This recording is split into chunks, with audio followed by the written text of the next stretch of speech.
Қанатбай Ыдырышұлы Көктоғай ауданы Тұрғын ауылының тұрғыны. Жеті атасынан бері қол өнермен шұғылданған Қанатбай ауылдағы айтулы шебердің бірі. Шананың мына екі бала қайынан иілген. Бір тұтас.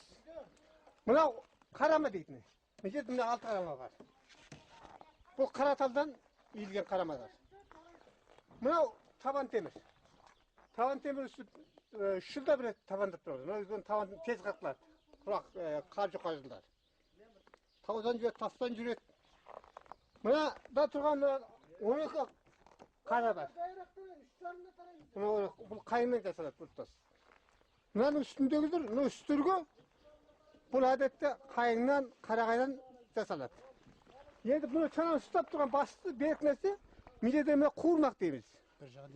Мына қуырмақтан алдынан бір сап, артынан бір сап қоямыз. Бұл жарылмайды. Бұл берік болады, қуырмақ.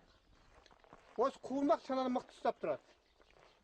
Бұл бұлай аунап түседі, бұлай аунап түседі. Атта жығылады, сол кездерде жарылмайтын өте бекем, өте мықты.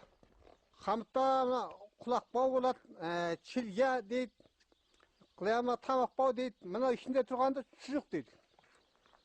Қамыттың ішінде тұрған шұжық дейді. Шұжықта жеді ол майда дөңгелек болады. Одан доға. Доғаны бекітеді барлығын. Одан ол пұлдар бір тұтас соңғы соға сиырдың, өгіздің донтердерінен жасаймыз. Қамыттың құлақбауынан, жүген ноқтадан татып бір тұтас. Сиырдың басты есімі бар еді тегіндегі заманда. Дәртем түбін. Бұл өте берік біләну керек. Оны сыртын шүпірек бұны орақ қояды. Енді дәрті 3 метр 10 сантим бар ұзындығы. Одан тегде дүйгезінде жалпы беттік ашсыр айдап, өкімет тастап, материал тасыңдар деп, материал тасыңдар бір жарым қарағайды әкеліміз. Мына шананың өзі 3 түрге бөлінеді. Әдеттегі тамырдан еліп шыққан қайыңнан жасаған шанадар болады. Оны әдеттегі қайқыбасы табиғи шана дейді. Мынаны иген шана дейді. Енді дүзік ағаштан ойып жасаған бір шана болды, оны ит шана деп қояды. Онымен тегінде тас тасығамыз. Көмейлерге суға тас тасыған, оның атын ит шана дейді.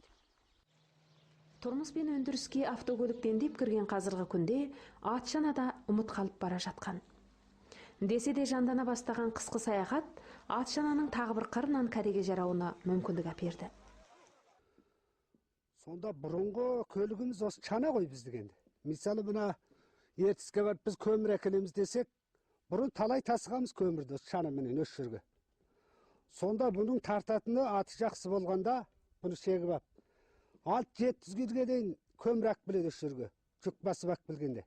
Қазір енді бұлар жоғалып бара жатыр. Қазір мәшине, трактордерге айналып, осымен таситын болды.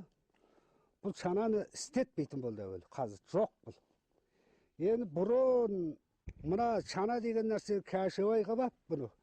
Баймұраттар істетеді екен бұны мәшиненің орнына. Мысалы ана пикап дейміз ғой, осы күнде адамдар түседі. Соның орнын істетіп, о жақ бұл жаққа барғанда мұны әшекейлеп жөндетіп, сонымен істетеген атын әдемілеп чеккізіп, аттардың үстіне әшекелеп бірдемеден жасап чауып, осын істетеді деп еститұғым мен.